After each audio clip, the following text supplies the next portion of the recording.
masih terlalu muda. Nah, wah gak usah umroh sih.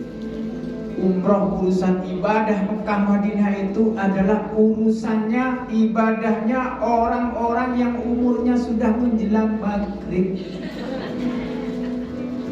Pak Bu, umroh itu ibadah fisik. Kalau sholat Pak Bu nggak baca surat Al-Fatihah, sah nggak kira-kira? Nggak sah. Kalau umroh nggak ada bacaan khusus, tidak ada.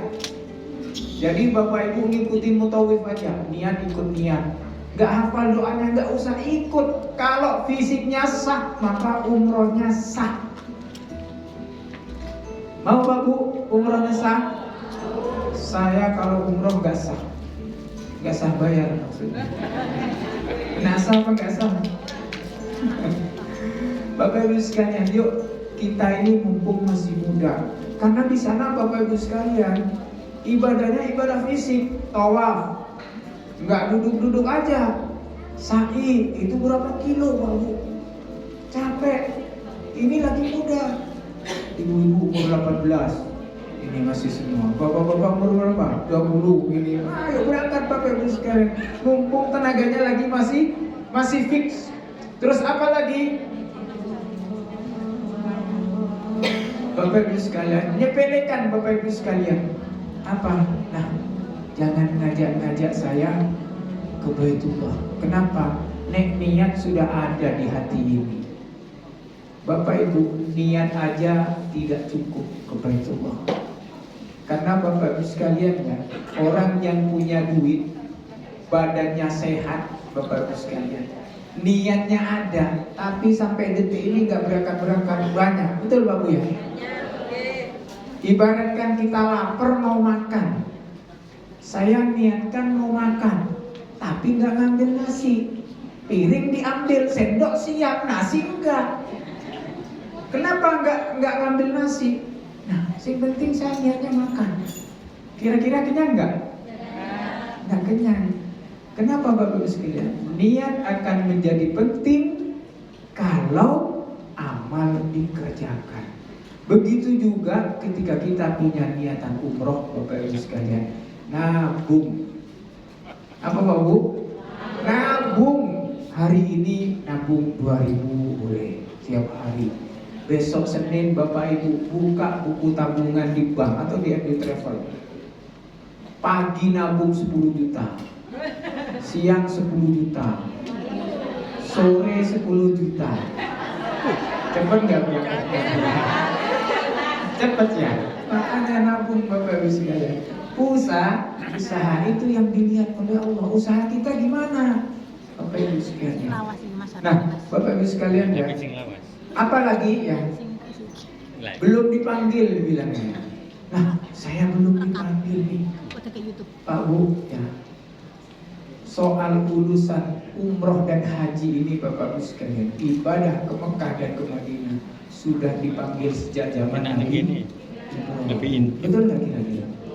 Sebelum kita lahir di dunia, kita sudah dipanggil oleh Allah. Masa sih nunggu panggilan ya Pak Bu? Masih ada nggak yang nunggu panggilan? Nek wis wayai katanya. Kalau sudah waktunya saya berangkat ke Mekah, pasti akan dipanggil untuk berangkat. Ada yang seperti itu Pak Bu? Tanyain, sudah daftar belum? Belum. Nah, yang manggil siapa? Belum daftar, nunggu panggilan. Oh, saya sudah doa, sudah wirisan, nggak cukup. Nggak cukup. Wiritannya diganti gini Pak Bu. Ya dana, ya dana, dana. Ya dana, ya dana, dana. Ya dana, ya dana, dana. Umroh itu butuh dana. Butuh dana Pak Bu. Nggak cukup sholat duha sama tahajud. Dana, walaupun sekedar DP dulu Bapak Ibu sekalian ya. Itu penting banget Bapak Ibu sekalian ya. Yuk Bapak Ibu sekalian ya, sekarang sudah agak paham ini ya. Tambah pingin nggak berangkat Bapak Ibu sekalian? Mudah-mudahan tahun ini berangkat semua. Amin Allahumma amin. Nah, berikutnya Bapak Ibu sekalian, untuk apa sih kita ke Baitullah? Apa hanya ingin sekedar mengubah songkok hitam jadi putih? Atau kan kemarin saya dipanggil bapak, setelah pulang nanti dipanggil abang. Kemarin dipanggil ibu, setelah pulang umroh dipanggil apa itu? Boleh-boleh saja, tapi ada yang lebih penting. Apa itu? Mengharap ampunan dari Allah. Pak Bu, kalau dosa kita sudah bersih, diampuni oleh Allah, Pak Bu, hidup kita penuh berkah. Siapa yang nggak punya dosa kira-kira? Anak kecil tadi, Pak Bu ya, betul nggak? Anak kecil tadi bajunya bagus, kerja nggak anak kecil? Nggak kerja, tapi bajunya bagus. Anak bayi sama, ketika lahir tetangganya bawa gula, bawa kopi, betul Bapak ya, bawa beras. Nah, yang minum kopinya siapa? Bapak ya. Ada yang bawa rengginang, betul Pak Bu ya? Ada yang bawa marning. Yang makan siapa? Orang tuanya. Karena si bayi belum punya dosa, jadi dosa. Pak Bu, kalau kita nggak punya dosa, dosa dikurangi oleh Allah, insya Allah doa-doa kita dijabah oleh Allah. Nah, berikutnya Bapak Ibu sekalian ya, apalagi yang diharapkan di sana akan mendapatkan rahmat Bapak Ibu sekalian yang disiapkan oleh Allah ya.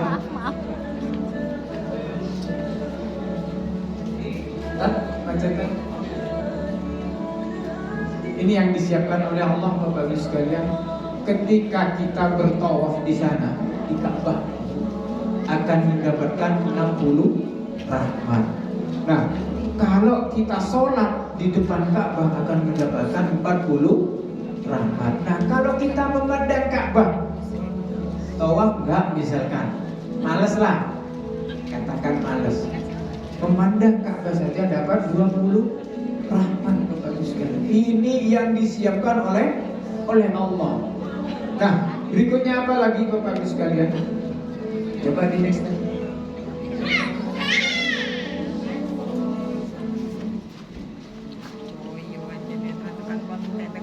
Mendapatkan pahala berkali-kali lipat Bapak Ibu sekalian.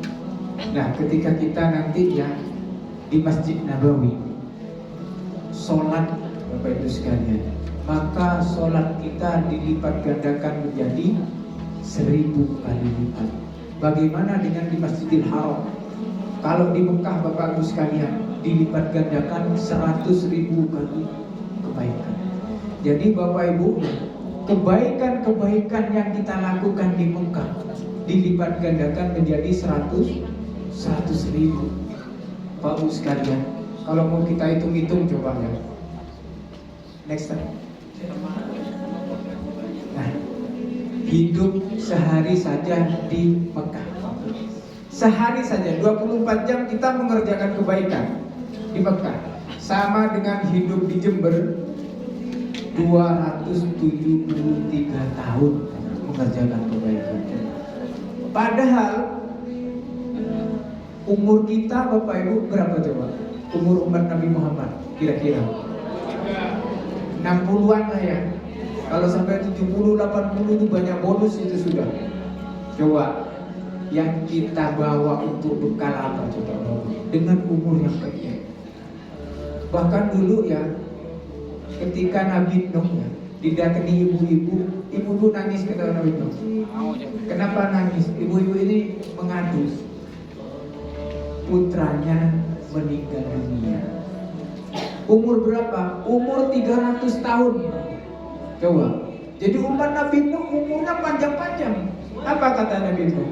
Suatu saat nanti ada umat Muhammad yang umurnya pendek, mengumpulkan duit tapi hanya untuk bikin istana.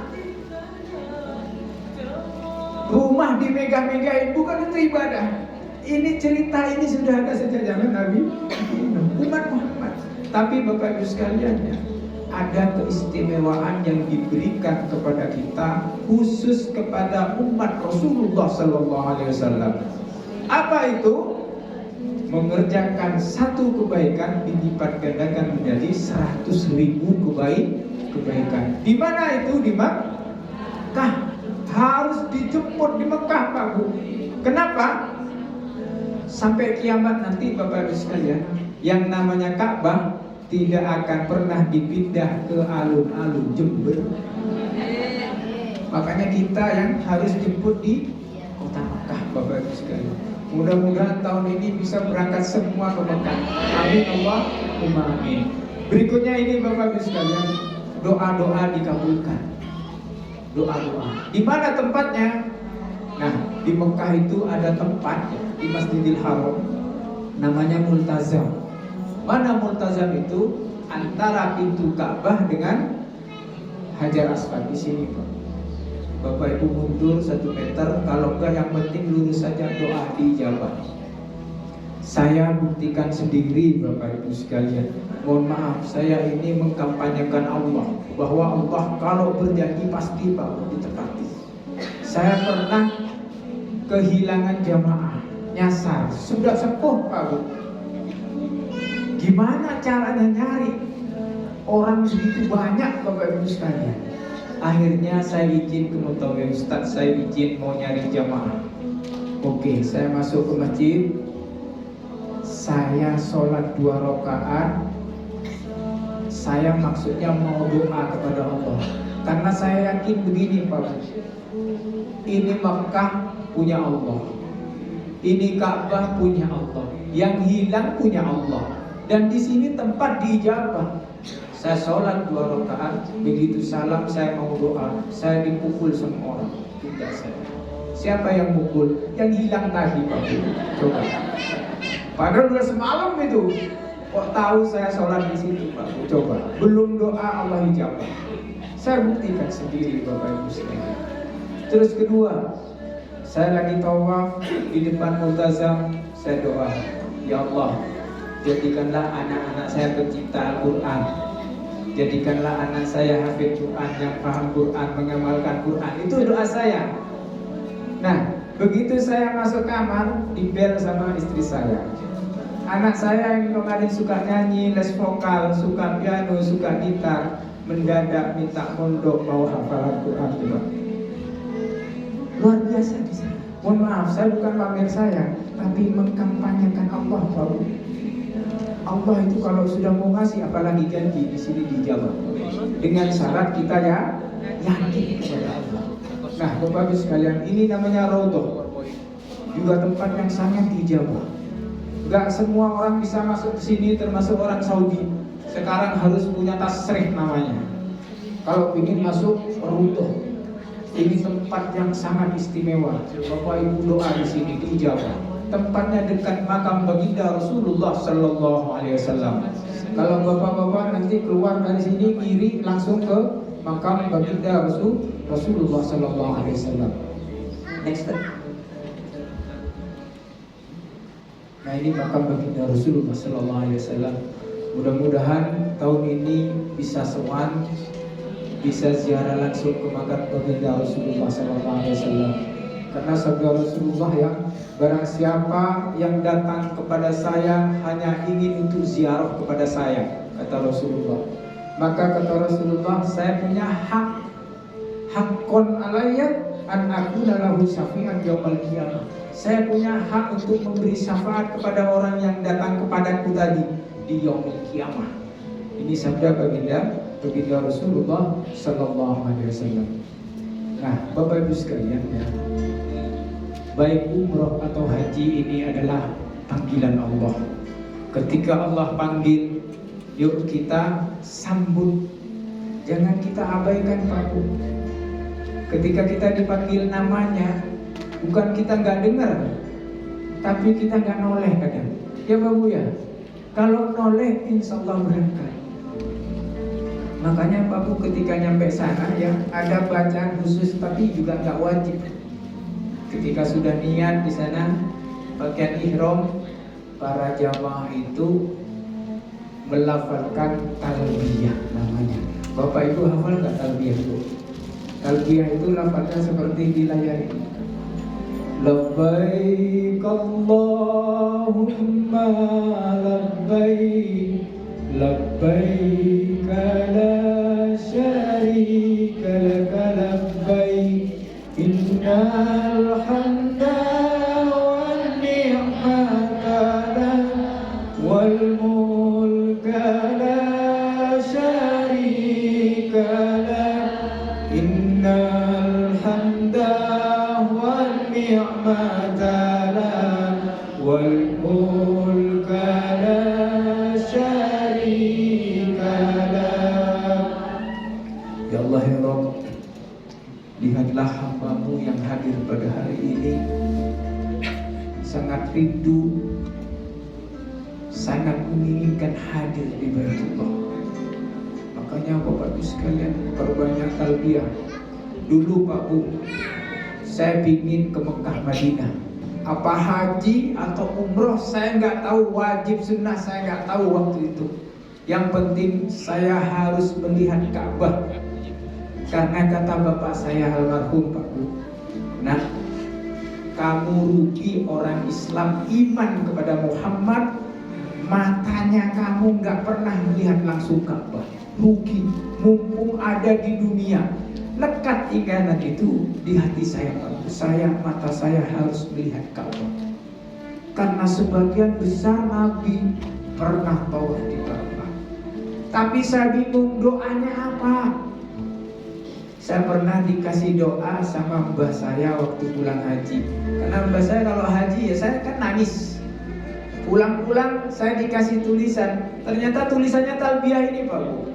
Saya hafalkan mulai SD. Saya hafalkan. Nah setelah saya pingin ke Baitullah, saya jadikan doa. Saya tahunya doa ini. Duha tahajud saya doa ini Pak Bu. Tapi alhamdulillah Bapak Ibu sekalian, diijabah oleh Allah. Bapak Ibu boleh nanti setelah tahajud doa talbiyah. Setelah tahajud, labbaik Allahumma labbaik labbaik la syarika laka labbaik innal hamda wan ni'mata laka wal mulk la syarika lak. Ya Allah ya Rabb, dalam hati sambil begini, kapan Engkau panggil kami ke Baitullah? Kami rindu akan Ka'bah. Tapi jangan kenceng-kenceng ya Pak Bu. Tengah malam baca talbiyah kenceng. Tetangganya nanti pada datang dikira kita mau berangkat umroh, padahal masih doa ya Pak Bu. Karena yakinnya Bapak Ibu sekalian. Nah, Bapak Ibu sekalian, setelah pulang dari umroh, pulang haji Bapak Ibu sekalian, ada peningkatan, ada perubahan. Apa itu? Perubahan arah yang lebih baik. Yang kemarin sholatnya bolong-bolong, saya yakin setelah umroh, setelah haji rajin sholat. Betul Pak Bu ya? Yang kemarin gak pernah jamaah ke masjid, minimal berjamaah sama istri di rumah. Kenapa? Ada pengalaman spiritual yang gak bisa ditukar dengan ongkos naik haji dan biaya umroh. Itu pengalaman spiritual. Bahkan ceritanya Bapak Ibu sekalian, umroh hanya 2 minggu, ceritanya sampai meninggal gak habis-habis Pak. Ceritanya ke Mekah itu. Ini pengalaman spiritual dan meningkatkan keimanan kita Bapak Ibu sekalian. Bahkan cerita-cerita ini bisa mengantarkan kita ke surga Allah. Nah Bapak Ibu sekalian, saya mau tanya sekarang, tambah pingin apa pingin banget ke Baitullah? Benar? Umroh itu ibadah apa bukan? Benar? Ibadah apa bukan Pak Bu? Sepakat? Nah, Pak Bu perlu diingat-ingat sampai di rumah, sampai pulang terus diingat-ingat deh. Kalau kita hamba Allah ingin ibadah, ada 2 kemungkinan nanti. Bapak Ibu ini ingin umroh, ada 2 kemungkinan. Satu, akan digoda oleh setan.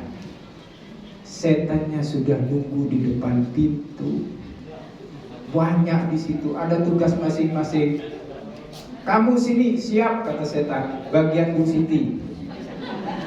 Kamu siap, bagian Pak Ahmad. Sudah siap itu di depan pintu Pak Bu. Tapi bukan yang ini ya. Bapak Ibu, di sini lihat kuat. Apa kata mereka pasukan setan itu? Jangan sampai yang hadir pada hari ini di ruangan ini sukses berangkat umroh. Jangan sampai sukses ibadah, itu katanya. Pulang nyampe rumah harus Ada yang jawab gini, umroh panci urung lunas piye? Kata siapa Bu? Suami. Masa setan semua ya? Ingat-ingat akan digoda oleh setan. Yang kedua, akan diuji oleh Allah. Yang punya duit pun akan diuji oleh Allah. Apalagi yang nggak punya uang. Nah, Bapak Ibu sekalian ya, ternyata Allah sindir Bapak Ibu sekalian 1400 tahun yang lalu keadaan seperti ini. Di mana? Di surah Ali Imran ayat 14. Zuyyina lin-nasi hubbus syahawati minan nisa' wal banina wal qanatiril muqantarati minadh dhahabi wal fiddati wal khaylil musawwamati wal an'ami wal harth dzalika mata'ul hayatid dunya wallahu 'indahu husnul ma'ab. Akan dijadikan indah pada pandangan kita Bapak Ibu sekalian apa-apa yang kita ingini. Bapak-bapak, ibu-ibu ingin sesuatu akan dijadikan indah oleh Allah. Kenapa demikian? Itu bentuk ujian kita. Ingin umroh, punya duit 100 juta. Cukup gak suami istri Pak Bu? Cukup banget 100 juta. Di sisi lain, tetangga kita Pak Bu baru beli mobil second. Katakanlah mereknya Avanza. Masih bagus, belinya 135 juta. Hari ini butuh duit. Minggu bank tutup, ditawarin itu Avanza. Turun sampai turun di harga 90 juta. Nah, kita punya duit 100 juta. Pilih umroh apa Avanza? Umroh apa Avanza? Bener. Gak salah dengar saya. Insya Allah berangkat semua. Kenapa? Zuyyina lin-nasi hubbus syahawat minan nisa. Kalau dilanjut ya, dari nisa itu perempuan. Ini khusus laki-laki. Ahmad nikah sama Siti. Mohon maaf kalau namanya sama ya. Kebetulan saja. Apa kata si Ahmad? Saya kalau sukses akan berangkat umroh sama istri saya. 1 tahun buka toko sukses. Semua dagangannya laris. 2-3 tahun gak berangkat umroh Bapak Ibu sekalian. Kenapa Ahmad gak berangkat umroh? Kita tanya. Apa kata tetangganya? Memang sukses harusnya berangkat. Kenapa gak berangkat? Kegoda perempuan. Nah, kawin lagi kata Bapak. Banyak gak Pak Bu? Banyak. Mana orangnya? Bukan kawin, kegoda Pak Bu. Kegoda. Akhirnya gak jadi berangkat.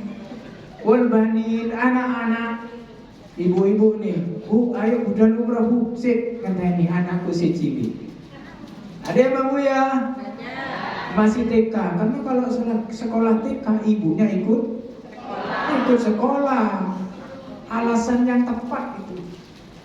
Nah, setelah TK nunggu sampai nunggu SMA. Nah, setelah lulus SMA, jadi enggak umrah Bu? Jadi biaya kuliah mahal, masih mau kos, betul nggak? Setelah lulus kuliah diajak lagi mau nikah. Setelah nikah anaknya 2 tahun lagi punya cucu kecil lagi Pak Bu ya. Itu alasan. Bapak Ibu sekalian, kalau Bapak Ibu mau lihat ya orang tawaf live di TV, coba lagi tawaf. Pak Bu, yang lagi tawaf itu punya anak kecil banyak. Saya punya utang, yang lagi tawaf itu, yang banyak utangnya juga banyak. Saya super sibuk katanya. Yang tawaf itu presiden juga ada, kurang sibuk gimana? Jadi yang orang-orang sibuk pun ada yang tawaf, Bapak Ibu sekalian. Sebenarnya Bapak Ibu sekalian itu adalah ujian kita, Bapak Ibu sekalian. Nah, berikutnya, next step.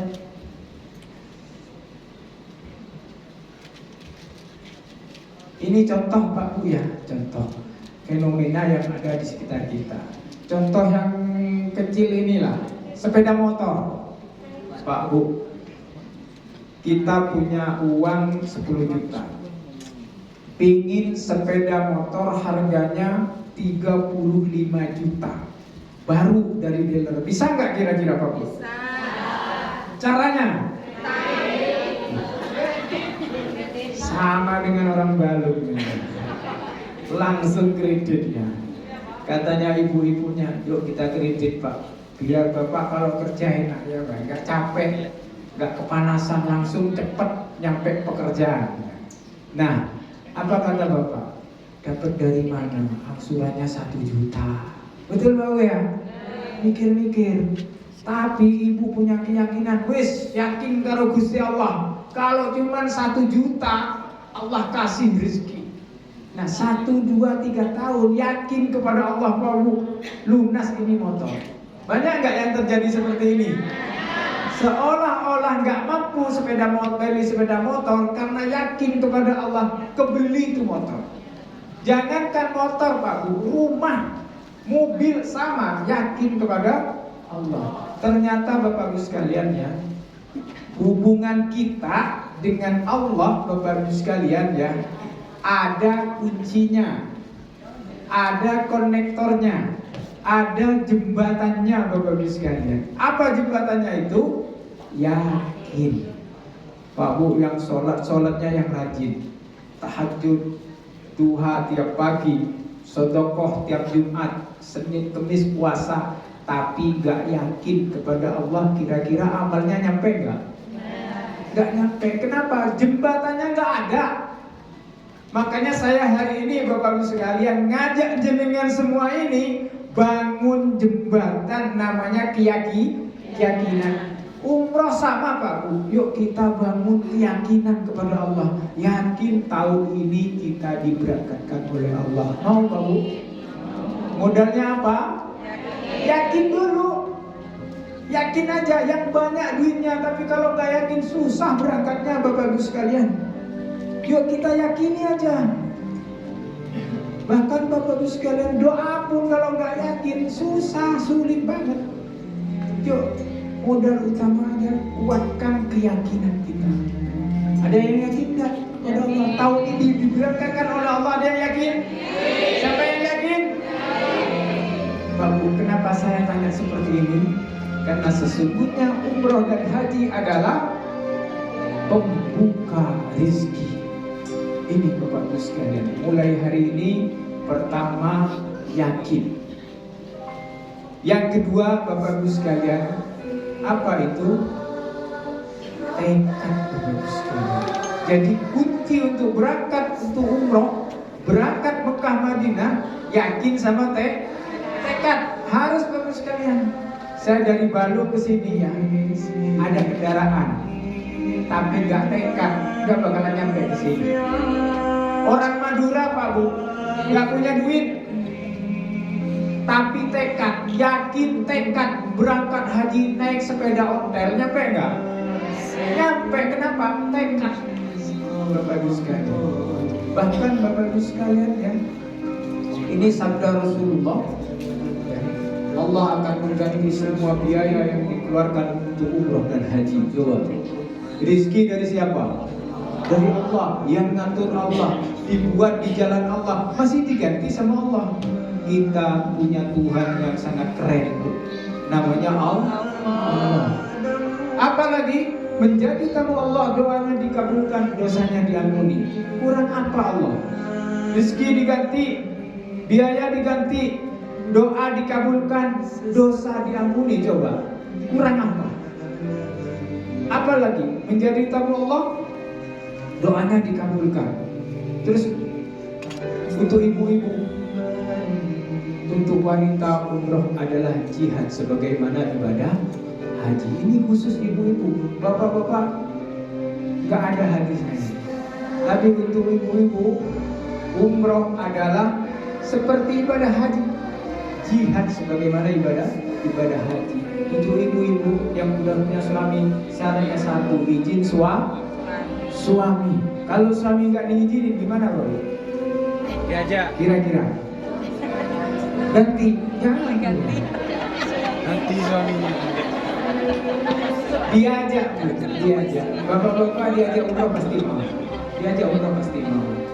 Nah, berikutnya Bapak Ibu sekalian ya. Jadi Bapak Ibu sekalian, yang saya jelaskan tadi, niatan belum cukup. Yang perlu diingat-ingat satu, yakin dan tekad. Makanya Bapak Ibu sekalian ya, yang seperti ini yang saya bicarakan dari tadi, yakin kita ada bukti enggak? Banyak Bapak Ibu sekalian, banyak. Nah, Bapak Ibu sekalian, yuk hari ini Bapak Ibu sekalian yakini Bapak Ibu sudah dipilih oleh Allah untuk berangkat ke Baitullah. Kenapa saya punya keyakinan seperti itu, Pak Bu? Allah tidak sembarangan memilih umat untuk berangkat ke Baitullah. Disaring, Pak Bu, disaring. Apa harus kaya? Enggak juga. Yang miskin bisa juga berangkat. Yang biasa-biasa banyak yang berangkat. Disaring oleh Allah. Bapak Ibu, ketika datang undangan ada Baitullah,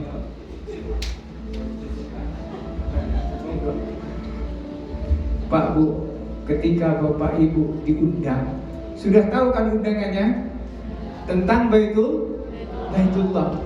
Bapak Ibu hadir di sini, ini adalah bentuk penyaringan dari Allah.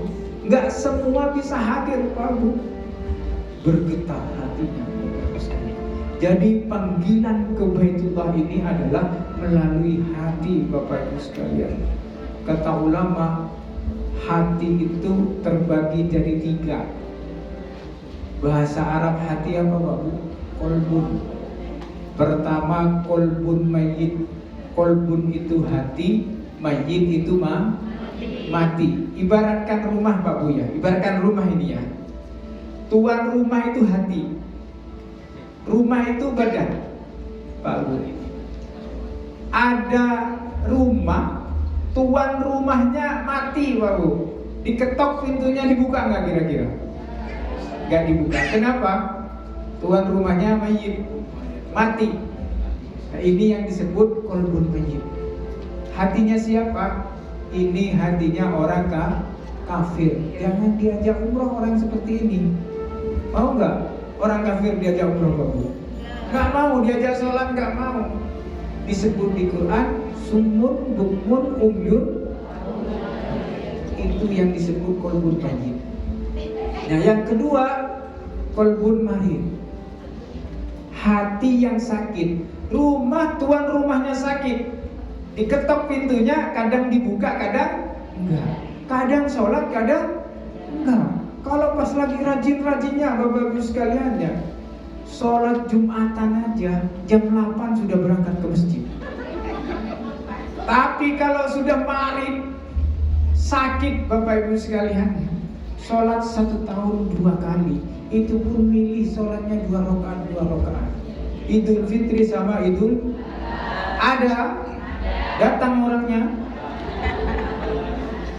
Hati siapa ini? Hati saudara kita juga. Orangnya sehat, gagah, duit punya, tapi hatinya sakit. Diajak umroh, mikir-mikir, padahal punya duit. Nah, yang berikutnya lagi ada namanya kolbun salim. Hati yang sehat.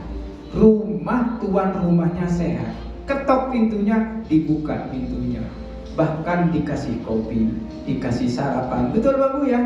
Kenapa? Hatinya sehat. Pak, ayo kita sholat berjamaah, karena ini bagus. Mau nggak kira-kira? Mau. Kenapa? Hatinya sehat. Kolbun salim. Hati siapa kira-kira ini? Ini adalah hatinya yang hadir pada hari ini. Diundang, ada tulisan Baitullah, bergetar hatinya, ingin dekat kepada Allah melalui ibadah Mekah Madinah. Nah, Bapak Ibu sekalian, yang saya ceritakan tadi, Bapak Ibu sekalian, ada kisah, ada buktinya, yaitu orang Jember sendiri.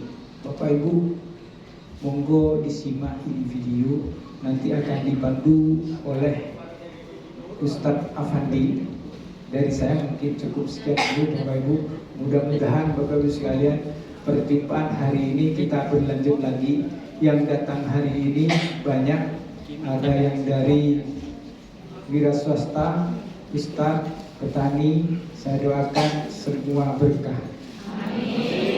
Hari ini kita jumpa di sini, mudah-mudahan bulan depan jumpa di Mekah. Demikian dari kami, wabillahi taufiq wal hidayah. Assalamualaikum warahmatullahi wabarakatuh.